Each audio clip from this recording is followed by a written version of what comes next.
अस्सलाम वालेकुम, welcome to my YouTube channel. आज हम डिस्कस करेंगे टेबल ऑफ स्पेसिफिकेशन को। सबसे पहले एनाटमी में जो है ना, हमारे पास दो सब्जेक्ट्स बहुत इंपॉर्टेंट हैं, ग्रोस और एम्ब्रियोलॉजी। इसमें से अच्छी खासी वर्थ के एमसीक्यूज़ प्लस एससीक्यूज़ भी आते हैं। सबसे पहले ग्रोस में आ जाता है अपर लिम्ब से हमारे पास आते हैं 2 एससीक्यूज़, लोअर लिम्ब से भी 2 एससीक्यूज़ आते हैं और थोरैक्स से आता है 1 एससीक्यू। टोटल ग्रोथ से हमारे पास 5 एससीक्यूज़ आते हैं। जो अपर लिम्ब और लोअर लिम्ब है वो हमने करना है बीडी से, और जो थोरैक्स है क्योंकि इसे सिर्फ एक एससीक्यू आना है इसलिए इसे बीडी से करने की ज़रूरत नहीं है। इसके लिए हमारे पास एक शॉर्ट बुक है एसेंस। शॉर्ट बुक नहीं, ये बहुत अच्छी बुक है, बीडी की ही शॉर्ट फॉर्म है। जो इम्पोर्टेंट है बीडी में चीज़ें बस वही इसमें लिखी हुई है, एक्स्ट्रा और कुछ नहीं इसमें लिखा हुआ, तो ये सेंस बेस्ट है। इसके लिए भी इसके अलावा जब हम आगे अब हमने अपर लिम्ब और लोअर लिम्ब में नर्व सप्लाईज वगैरह करनी है, ब्लड सप्लाईज वगैरह करनी है, उसमें भी नर्व और ब्लड सप्लाईज में बहुत अच्छी दी हुई है सेंस में। ये बहुत अच्छी बुक है। थोरैक्स और अपर लिम्ब और लोअर लिम्ब की नर्व एंड ब्लड सप्लाईज इधर से ही करनी है। इसके बाद आ जाती है एम्ब्रियोलॉजी। ओवरऑल एम्ब्रियोलॉजी से हमारे पास आने 2 एससीक्यू। इसकी जो थ्योरी वाला पार्ट है वो हमने लैंगमैन से करना है, और जो क्लिनिकल्स हैं वो हमने केएलएम से करने हैं। इसके बाद हिस्टोलॉजी जो है ना, इसमें मोस्टली हमेशा पेपर में आता है प्रैक्टिकल आता है पेपर में सवाल में, और प्रैक्टिकल का आता है डायग्राम, जो आपको हिस्ट्री जर्नल्स मिलेंगे कॉलेज से। हर हफ्ते एक लेक्चर होता है हिस्ट्री के प्रैक्टिकल का, वो साथ साथ किए जाने, क्योंकि जब ये इकट्ठी सारी एक दफ़ा हम कर लेना कि इकट्ठी एंड पे करेंगे, एंड पे हमारे पास इतना बर्डन होता है कि हम ये नहीं कर सकते। डायग्राम्स फिर हम छोड़ ही देते हैं, और मैक्सिमम सवाल जो होता है ना पेपर में वो डायग्राम का ही आता है। तो ग्रोस का, एम्ब्रियो का और हिस्ट्रो की डायग्राम्स इसी तरह करनी है साथ साथ। और अगर बाय चांस अगर हो भी गया कि थ्योरी का सवाल आ गया पेपर में, तो उसके लिए ये बुक है फिरदौस की हिस्टोलॉजी। ये बेस्ट है क्योंकि पहले तो आता नहीं है, और अगर आ भी जाए तो इसमें इनफ लिखा हुआ है, इतना ही लिखना है हमने, इसलिए ये फिरदौस की हिस्टोलॉजी फॉर थ्योरी। और अब है जनरल एनाटमी अच्छी तरह करनी है। हिस्ट्रो के क्वेश्चंस रिपीट होते हैं, ना ग्रोस के रिपीट होते हैं ना एम्ब्रियो के रिपीट होते हैं। एम्ब्रियो के भी कुछ हद तक रिपीट होते हैं लेकिन इतने नहीं होते हैं। हिस्ट्रो के मैक्सिमम रिपीट होते हैं सवाल। मतलब मैक्सिमम रिपीट होने का क्या मतलब है कि डायग्राम्स ही आती हैं, लेकिन डायग्राम्स सारी करनी है, ये नहीं कि सिर्फ पास्ट वाली, सारी डायग्राम्स करनी है। और जनरल एनाटमी के रिपीट नहीं होते इतने सवाल, इससे अच्छी तरह करना है। और इससे करना है लाइकोसेन से करनी है जनरल एनाटमी। अब है टेबल ऑफ स्पेसिफिकेशन बायोकेम का। बायोकेम में जो है ना, हमारे पास मेजर्स जो हैं कार्ब्स हैं, लिपिड्स, प्रोटीन्स, हीमेटाबॉलिज्म, ये 4 मेजर्स हैं, और इनको जो है ना सत्या से करना है। वाइटामिन्स तो बहुत इंपॉर्टेंट, इन सारों के एससीक्यू आने हैं। 1 एससीक्यू कार्ब से आना है, 1 एससीक्यू आना है लिपिड से, 1 आना है प्रोटीन से, और एक ही आना है हीम से। जो वाइटामिन्स है ना, इससे हमारे पास आना है 1.5 एससीक्यू, और ये करना है लिपिन कॉर्ड से।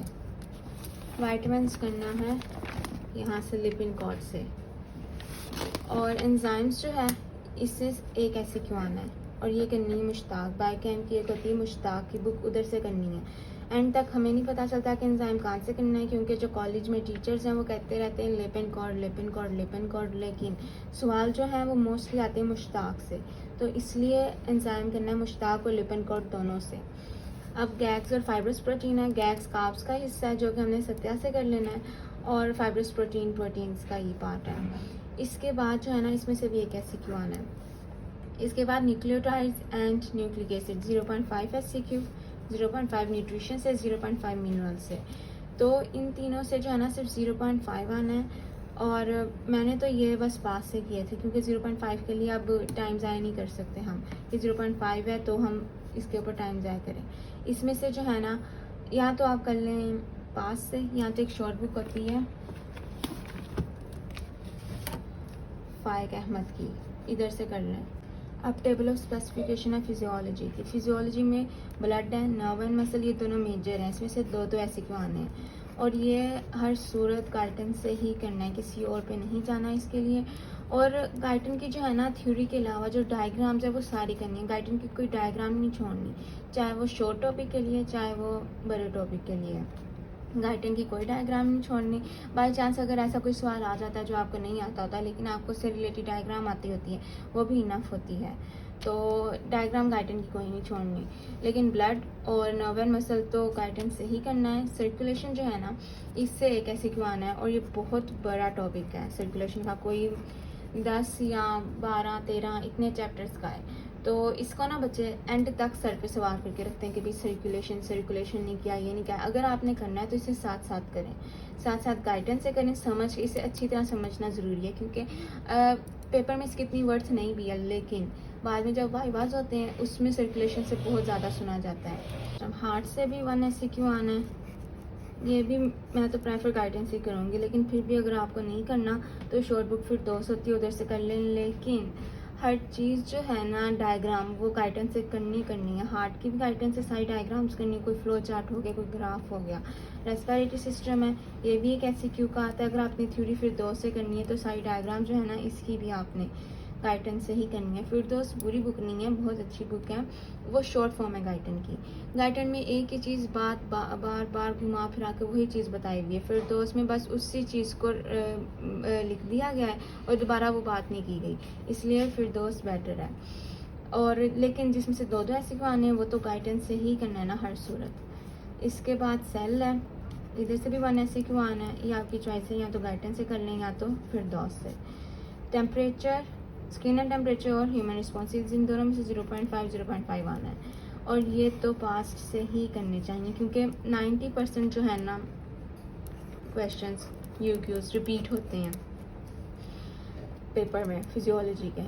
तो जो है ना इनके 0.5 आने, इसमें ज़्यादा परेशान होने की ज़रूरत नहीं है। ये तो सिर्फ पास ही करें ना, और कोई जो MCQs है ना, ये हमारा FSC से पैटर्न बना हुआ है कि भाई MCQs तो आने ही थोड़े 17 MCQs होते थे FSC में, बाकी सारे क्वेश्चंस होते थे। तो हमारा उस वक्त का ही पैटर्न बना हुआ है कि भाई MCQs कम आने हैं, ऐसे क्वेश्चन ज़्यादा आने तो हम क्वेश्चन पे ज़्यादा जोर दें। ऐसा नहीं होता। MCQs जो है ना ये भी हमारे पास 45 मार्क्स के होते हैं, MCQs भी 45 मार्क्स के होते हैं। MCQs के नंबर लेना ज़्यादा आसान होता है। इधर बस एक आपने ऑप्शन सेलेक्ट करना है, वो आपका सही हो गया तो आपको मुफ्त के नंबर है। 45 मार्क्स आप आसानी से ले सकते हैं, इसलिए SCQ से ज़्यादा MCQs पे फोकस करना चाहिए।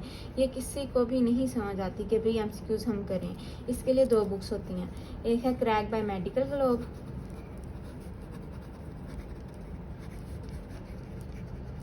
और एक है key to UHS। Crack by medical globe जो है ना, ये तो आपने स्टार्ट में ही खरीद लेंगे ना। जैसे जैसे आपको टॉपिक कराते जाएंगे आपने MCQs इधर से करते जाने हैं, इसे नहीं छोड़ना। और की टू UHS एंड पे जाके प्रूफ से 1-2 महीने पहले की टू UHS के MCQs करने हैं। इन दोनों के MCQs तो लाजमी करने हैं ना, मैक्सिमम भी ना हो। 45 में से एटलीस्ट 15 तो रिपीट होंगे ना, 15 तो आपके कम से कम सही हों। इसके अलावा 5, 6 या 10 तक तो आप खुद भी सही कर सकते हैं।